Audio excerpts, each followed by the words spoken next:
할렐루야. 오늘 이걸 우리 째주 1월이 벌써 주가 지났지만은 또 얼마 있다면 이제 설이 다가옵니다. 그래서 아무래도 오늘은 우리가 비전에 관한 말씀을 좀 나누는 게 좋겠다. 왜냐하면 우리 모두는 다 미래를 바라보면서 또 꿈을 먹고 사는 사람이기 때문입니다.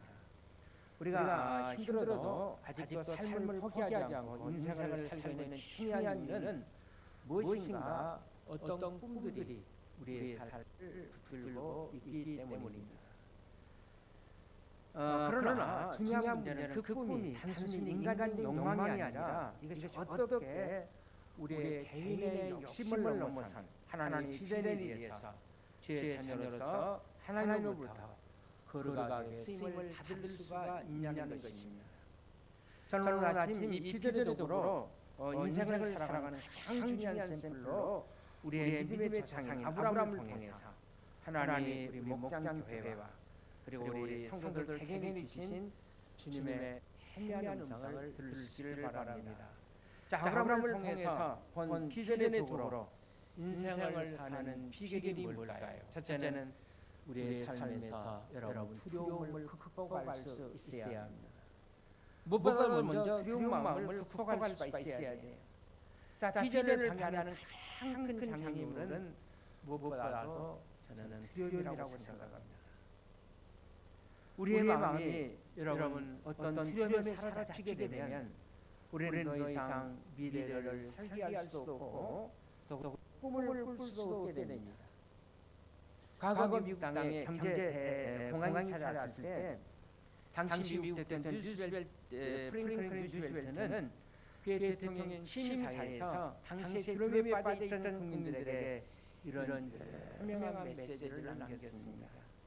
여러분, 우리가 두려워할 것은 오직 두려움 그 자체뿐입니다. 우리가 두려워할 것은 오직 두려움 그 자체뿐입니다. 그래서 오늘 본문에서 하나님께서 아브라함에게 이제 주시기 전 먼저 그의 마음속에 해석에서 내재하고 있었던 두려움의 장애물의 문제를 다루시고 있는 모습을 보게 됩니다. 우리 1절을 한번 같이 보실까요? 시작. 그의 여호와의 말씀이 항상 중에 아브라함이 임하여 이르시되 아브라함아 두려워하지 말라. 나는 내 방패요 너의 지극히 큰 상급이니라.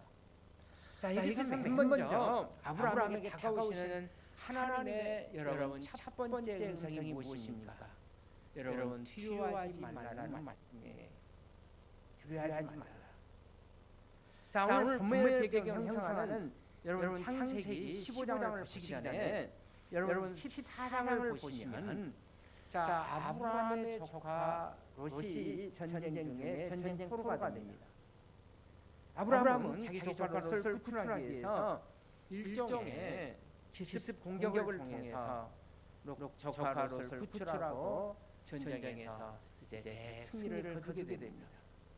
그리고 아브라함은 이제 승전의 주인공이 되었습니다. 그럼에도 불구하고 자, 기습 공격을 통해서 전쟁에서 승리했었기 때문에 주변에 있는 소돔왕을 중심으로 5개국 연합군의 적군들이 언제 다시 전열을 정리해서 쳐들어오지 않을까라는 비록 전쟁에는 승리했지만은 아브라함의 마음에 그런 두려움이 지배하고 있었어요.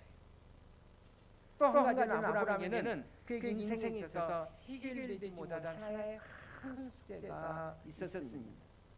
자, 아브라함의 고민 가운데 하나는 그것은 아직 아브라함에게는 후사가 없었다는 겁니다. 옛날 고대인들에게 있어서 자식은 바로 그들 자신의 미래의 희망 자체라고 할 수가 있습니다. 자식이 없다는 말은 여러분 미래가 닫혀 있었다는 말과 같아요. 아직도 후사를 갖지 못한 아브라함은 아마 이렇게 생각했을지도 모릅니다. 그래, 내가 이대로 내 인생 이렇게 살다가 믿음의 후사도 없이 이대로 여기에서 이제 끝나는 것은 아닌가.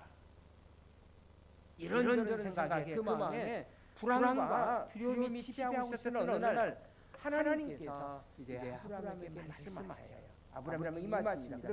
그리고 이렇게 말씀하십니다. 자, 1절 우리가 중반절에 한번 보시길 바랍니다. 아브라함아 뭐하지 말라 그랬어요. 아브라함아 투유하지 말라. 아직 그의 구체적인 약속 실현의 징조도 보이지 않는 이때 하나님께서 아브라함에게 이렇게 말씀했어요. 아브라함아 투유하지 마라. 그리고 그 다음에 뭐죠? 내가 너의 방패다 그랬어요. 아브라함아 투유하지 말라. 나는 너의 방패다 그랬어요. 이제 내가 너의 방패가 되어주겠다. 내가 정말 너의 방패가 되어준다면 여전히 너와 함께하고 그리고 내가 너의 방패가 되어서 너를 보호하고 내가 너의 상급이 되어준다면 너는 무엇을 두려워하느냐고 이제 창조자 요 하나님께서 아브라함에게 말씀하십니다. 사실 여러분 2024년 우리가 살아가는 하나님께서 우리의 방패가 되어주신다면 우리는 어떤 상황 속에서도 다시 일어설 줄로 믿습니다. 내가 비록 사망의 음침한 골짜기에 있다 할지라도 우리는 거기에서 다시 일어서며 승리할 줄로 믿습니다. 우리가 하나님의 자녀, 하나님의 백성이면서 여러분 우리가 두려움에서 헤어나지 못한 여러분 우리를 두렵게 하고 우리를 두렵게 하는 환경 그 자체를 바라보면서 그러나 그 환경 더 건너편에서 아직도 우리를 바라보시는 하나님을 바라보시는 시선을 잃어버릴 때 우리는 두려움 속에 빠져버리고 말게 됩니다. 그러므로 우리의 삶의 인생에 두려움이 엄습해 올 때, 내 인생의 마당에 찾아올 때 우리가 먼저 할 일은 뭐라고요? 무엇보다도 하늘의 하나님을 바라볼 수 있기를 주의 이름으로 축원을 드립니다. 내가 아무리 인생의 사명처가 할지라도 여러분 열린 하늘을 바라보십시오. 에레미야가 3장 33절에 보면 이런 말씀이 있어요. 하나님이 우리 고상하게 하시면 이것은 하나님의 본심이 아니시로다 그랬어요. 주께서 우리 인생으로 고생하게 하시고 근심하게 하시면 하나님의 본심이 아니십니다. 그렇습니다. 하나님 우리가 근심하고 두려워하는 것을 원하지 않으십니다. 그러므로 여러분 2024년 새 여러분의 모든 두려움을 다 주께 맡기시고 여러분 주님만을 바라보면서 믿음으로 도전해 나갈 수 있는 여러분과 제가 되시기를 주의 이름으로 축원을 드립니다. 하늘과 땅의 권세를 지니신 우리 인생의 주이신 그분을 바라볼 수 있기를 바랍니다.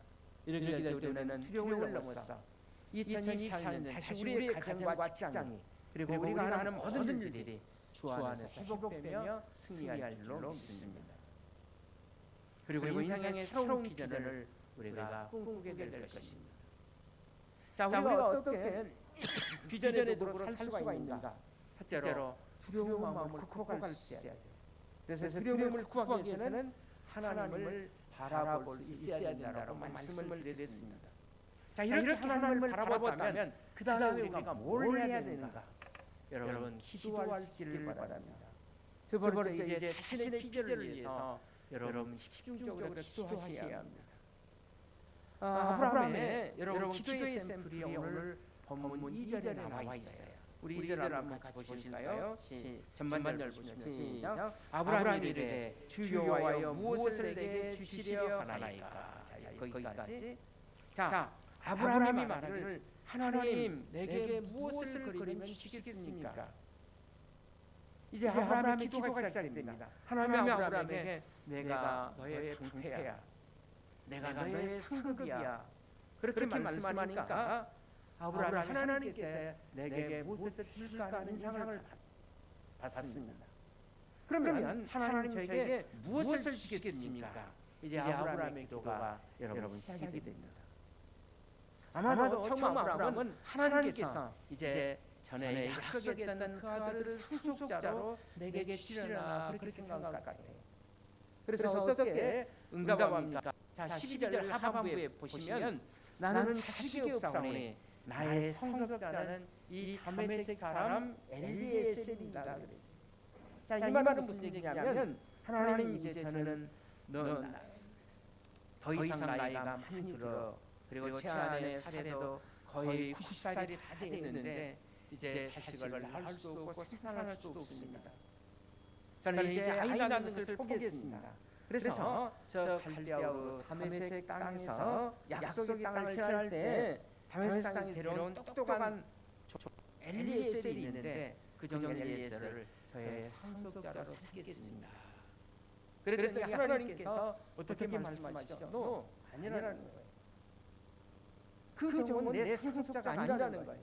그리고 4절 여러분 중반절 좀 보시기를 바랍니다. 여호와의 말씀이 자 그에게 임하시되 이르시되 자 그 사람이 내 상속자가 아니라 누가 내 몸에서 날 자가 내 상속자가 되리라 하시고 그랬어요.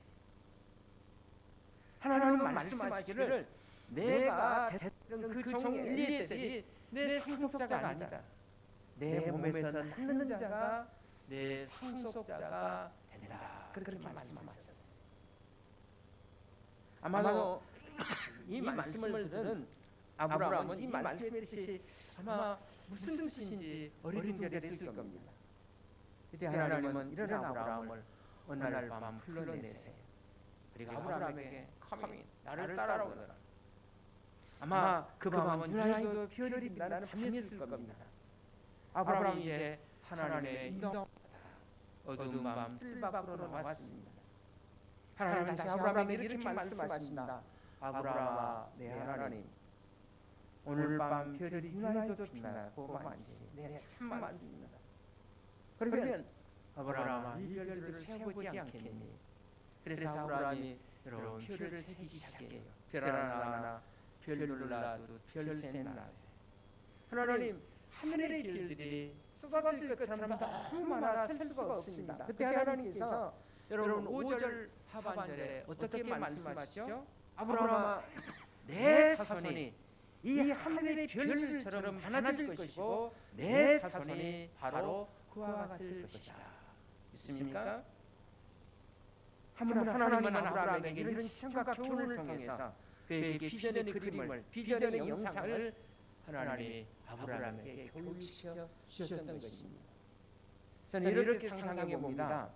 하늘의 별들이 너무 많아 셀 같은 그 수많은 별들도 이제 아브라함을 향해서 아브라함 아버지, 아브라함 할아버지 이렇게 부르는 그 끄한한 상이 저는 하늘을 뜻했을 것이라고 생각합니다.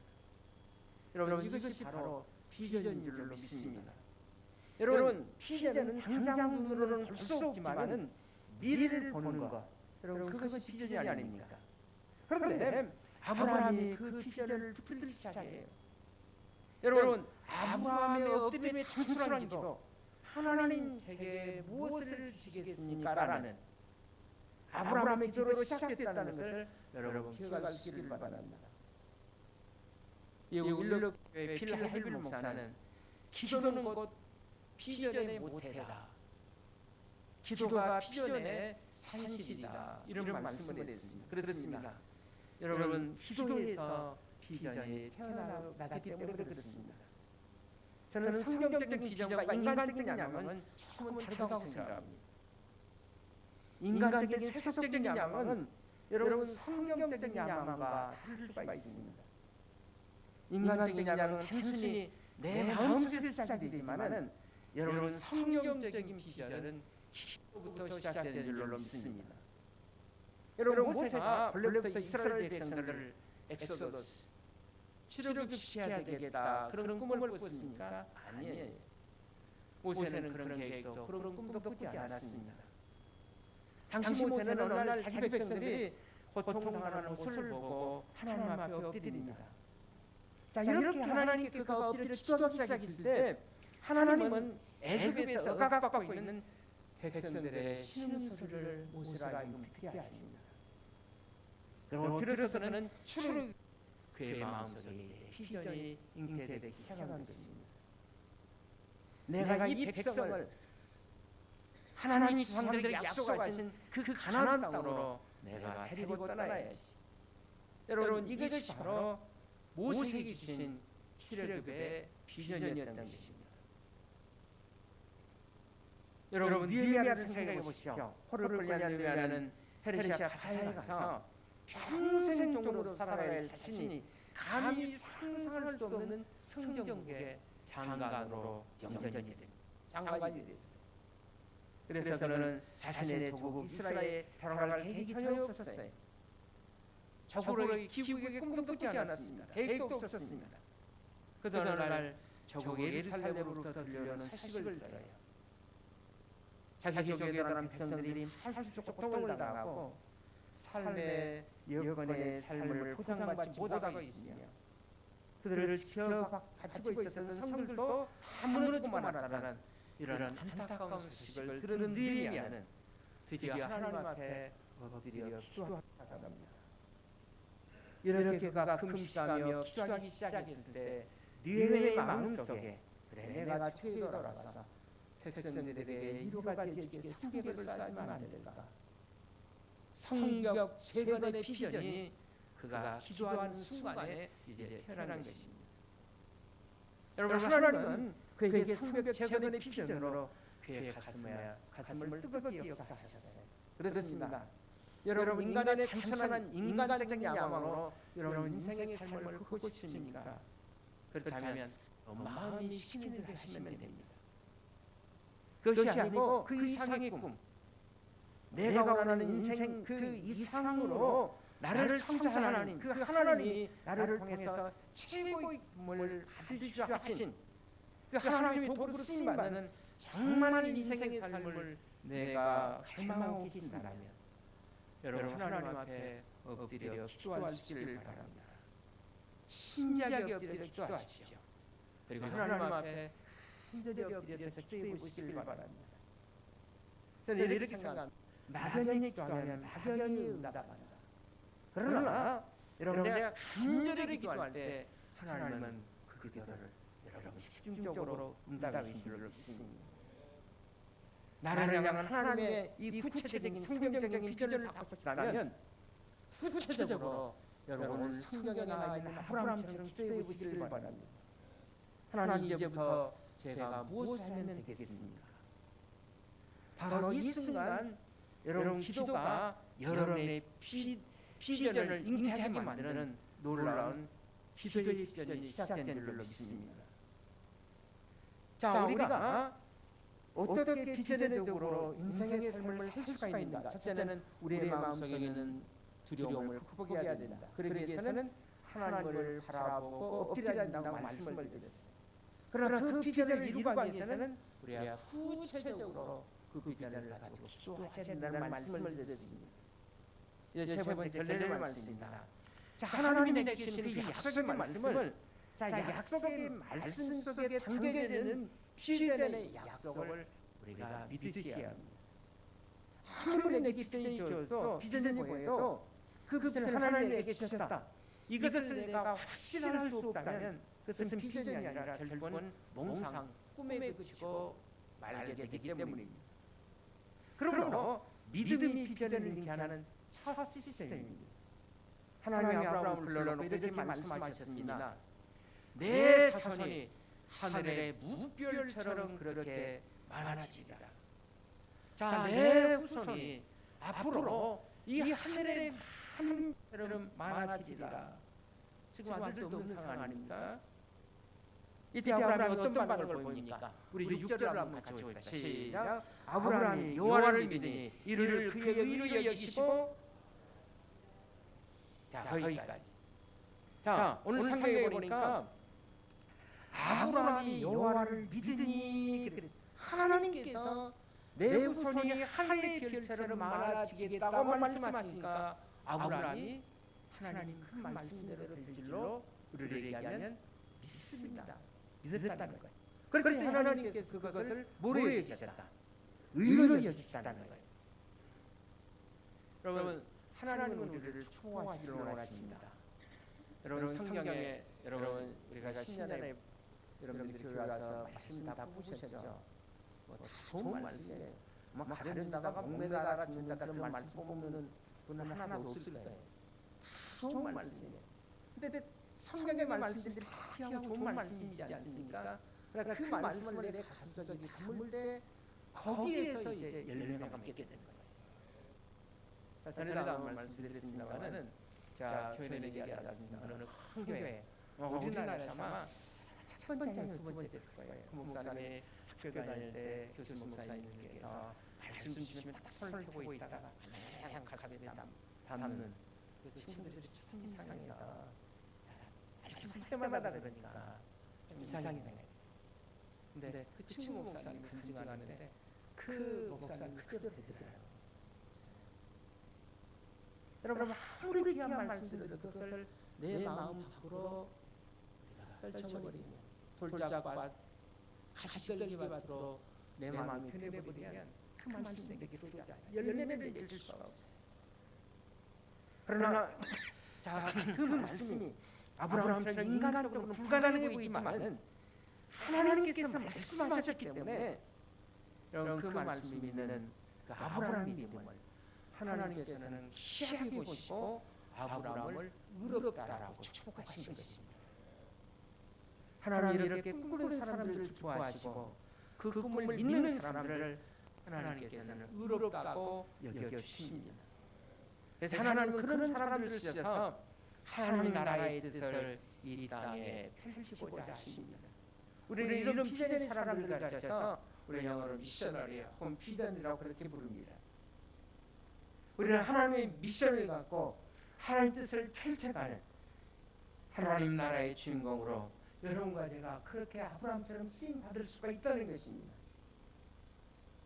어기니스라는 유명한 그 목사님이 쓰신 그 소명이라는 책에서 이런 말씀을 하셨어요. 진정한 비전은 우리로 하여금 밤에만 꿈을 꾸게 하는 것이 아니라 낮에도 꿈을 꾸게 한다. 그렇습니다. 진정한 비전은 밤에만 꿈을 꾸게 하는 것이 아니라 낮에도 꿈을 꾸게 한다.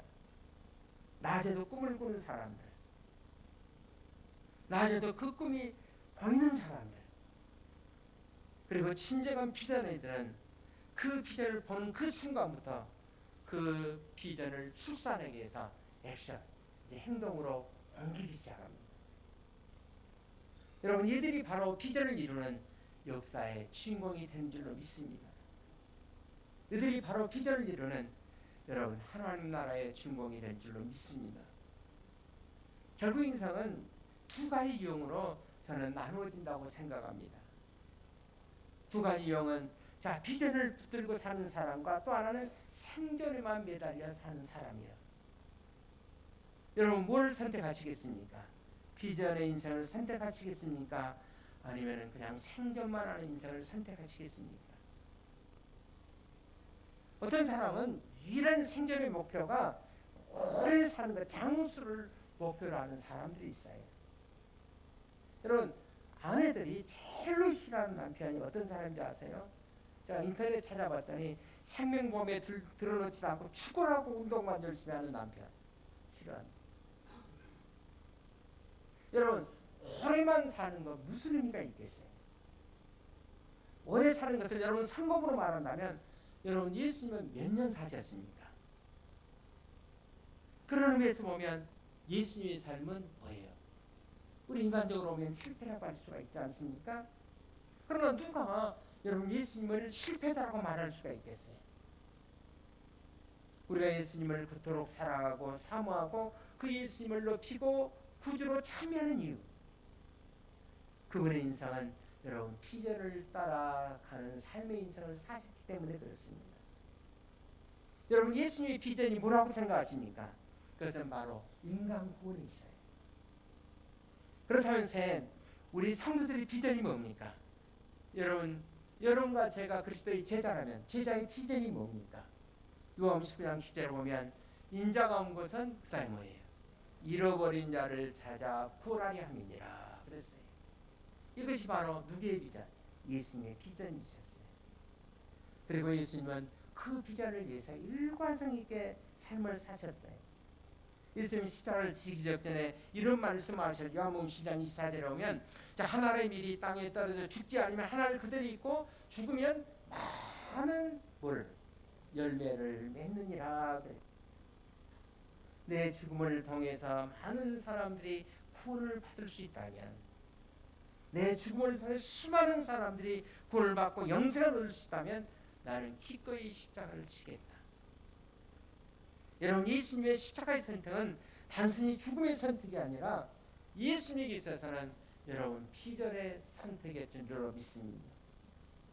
하나님의 뜻을 이루고 영혼들을 구원하기 위해서 주님은 십자가에서 자신의 생명을 내놓았던 것입니다.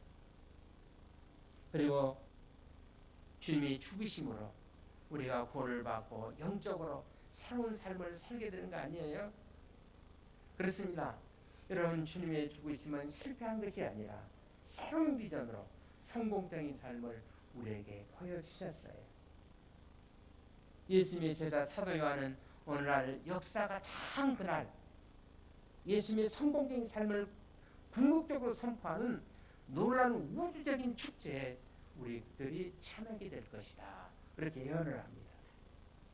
그때 우리는 보좌 앞에 서는 보좌 앞에서도 우리는 이런 찬양을 부르게 될 것입니다. 우리가 계시록 7장 우리 9절에서부터 10절 한번 같이 한번 보실까요? 화면에 있습니다. 시작. 이후에 내가 보니 각 나라와 족속과 백성과 방언에서 아무 능히 셀 수 없는 큰 무리가 나와 흰옷을 입고 손에 종려가지를 들고 보좌 앞과 어린 양 앞에 서서 큰 소리를 내쳐 이르되 구원하심이 보좌와 앉으신 하나님 어린 양에게 있더라. 우리가 이제 이 말씀은 우리가 천국에서 주 앞에 서서 이제 이렇게 찬양이 된다는 그런 내용 아닙니까? 수많은 민족, 수많은 언어, 수많은 다른 문화를 가진 사람들이 어느 날 그 보좌 앞에 서서 보좌에 앉으신 예수 그리스도와 성령님을 향해서 흰옷을 입고 손에 종려가지를 들고 찬양하면서 외치기를 우리를 구원하시고 세상을 구원하시는 큰 놀라운 은혜가 구원의 주님이신 우리 주님과 하나님과 어린 양이신 예수 그리스도에게 있다는 겁니다. 그렇게 우리가 찬양하게 될 것이라는 겁니다. 수많은 민족, 수많은 언어, 수많은 다른 문화에서 나온 사람들이 하나님 앞에 그 보좌 앞에 엎드려서 그분을 찬양하는 거대한 축제, 우주적인 셀브레이션이 축제가 여러분 있게 될 것이라는 거예요. 여러분과 제가 그 축제에 참여하게 될 줄로 믿습니다. 그날 그 축제에서 여러분과 저도 가슴 설레 있는 증인으로서 정말 여러분들이 참여하기를 원하신다면, 그렇다면 여러분 그분의 비전, 하나님의 비전이 여러분과 저의 비전이 되어서 땅과 이르러 그리스도의 증인된 삶을 살아가는 여러분과 제가 될 수 있기를 바랍니다.